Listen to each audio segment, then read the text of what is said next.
Sonic X Comic Issue 19. We see Eggman riding his Eggmobile over to Las Vegas, and he says that if the people don't give him what he wants, he'll destroy the city. It turns out Eggman waited until now to tell his robots what he's gonna do in Las Vegas. So they just came with him an Eggmobile, not knowing what he'd do next.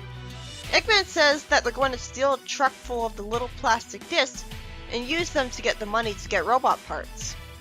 One of the robots lampshades that it'd be easier to sell his old robots to get money. But while he seems smarter than Eggman as usual at first, then Eggman says no one would buy them. So apparently they're the only robots he has other than Bokun, who I think is more of a cyborg or robot organic creature since he can eat. Then again, so could Uncle Chuck and Sadie M.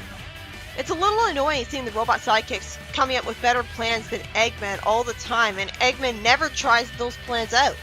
It makes Eggman look like an idiot. And that's not enjoyable. That's frustrating.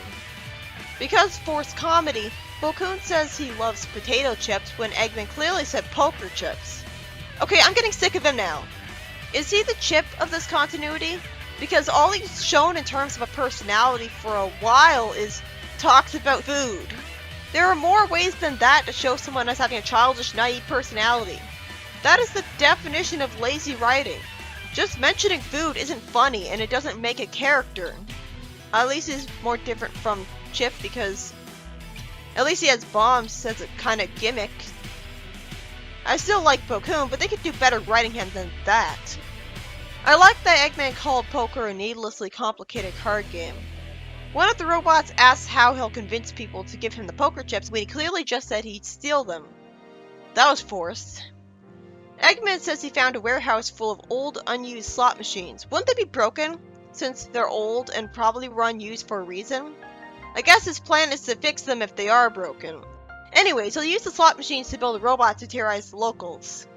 I like that he's asked when he had the time to find that warehouse since it happened off screen. He says it was while all three of his robots were at the Celine Dion concert. That's gonna date the comic, but at least it's on Earth, so the reference makes sense this time.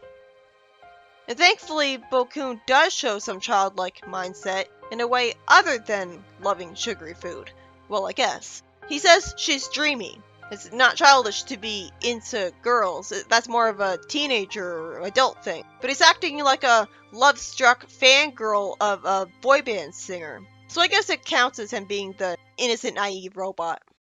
It's stated that the reason the heroes just so happen to be coming to the casino at the same time as Eggman is that Chris's father made it.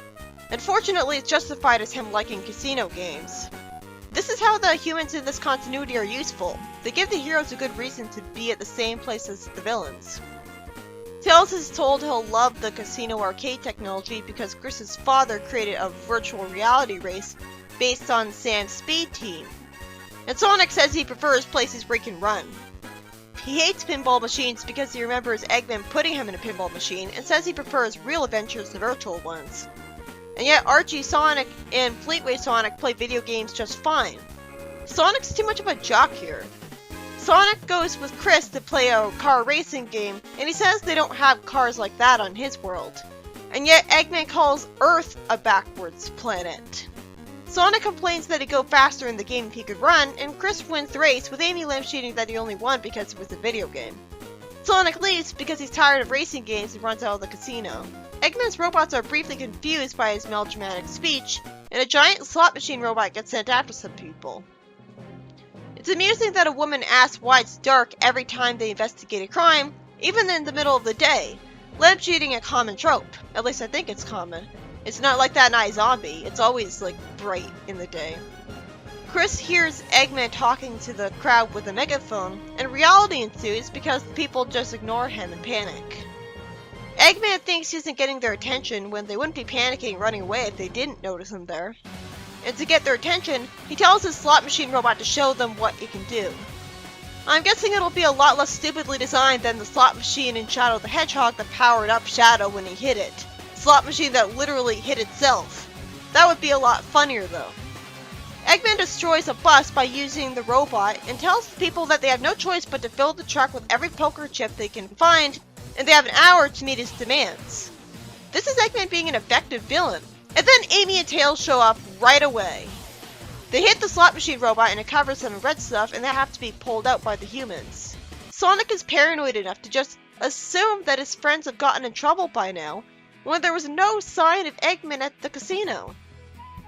How often is it established that Eggman bothers the heroes by coincidentally being at the same place that they are? Every day? Multiple days a week? Sonic is just being too genre savvy. How does he know they got into trouble? He feels like a Deus Ex Machina, because he randomly decides to come back to a place he had no interest in. Tails and Amy get humiliated, and Sonic has to bail them out when the robot was about to crush them. Sonic runs up to a roof, gets sprayed with liquid, and before he can jump at Eggman himself, he gets grabbed by the robot's claw. Just before he can get the ring, a bunch of fake rings get sent out of the slot machine, which is pretty brilliant. It makes way more sense than in Shadow, because here, the slot machine made by Eggman is only designed to benefit him. However, Sonic's lack of rings doesn't matter because the heroes beat up the robot without it, with Tails showing he has super speed when he flies at the same speed as Sonic, because he's in a blur too. But how did Sonic jump so high and fly around the robot without a ring? At least Underground Sonic had a medallion. If he can do that stuff naturally, why have Tails give him a ring at all? Eggman's plan gets thwarted immediately, and the story ends. This issue is by Joe Edkin, and it's about Eggman planning to make a slot machine robot thanks to warehouse slot machine materials and threaten people into giving him a truckload of poker chips, which is creative. But why doesn't he just steal the money directly? I guess he thinks this is more interesting, and if he gets people to do that for him, all he has to do personally is hand in the poker chips. Everyone will assume they were stolen, but then he can just threaten with his robot. So what's the point of collecting the poker chips if he doesn't even need them? He could threaten people with robots. He doesn't need money. We could have at least seen Eggman get a whole bunch of poker chips first, so he comes close to succeeding, but instead, thanks to Chris's warning, the heroes show up and the people around them don't do anything at all. Even AOSCH Eggman was more successful, because he was shown looting villages all the time and getting away with it. But this Eggman isn't implied to get away with very much at all, so he looks a lot less competent, even though he has menacing music to him in the anime. He looks so incompetent, and at that point, why doesn't he just give up? Sonic had no reason to go back to a place he was bored with. Chris could have called him on a cell phone, and that would have made more sense. And while it's good to have the robot cause tension by humiliating Amy and Tails, it'd feel better if it was Sonic instead. Instead, it just comes off as, it's just because they're not Sonic. Because it happens so often, and when Sonic does show up, him not getting a ring thanks to the rings of the slot machine is only a minor inconvenience, and the heroes immediately destroy the slot machine super easily just because he's there. It's like they wasted so much space in the story on padding that they didn't have enough for a better action scene. At least the exchange between the villains at the start was charming.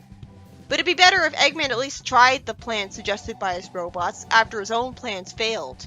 Instead, he's too arrogant to consider any of their suggestions when they're better plans than he makes, apparently.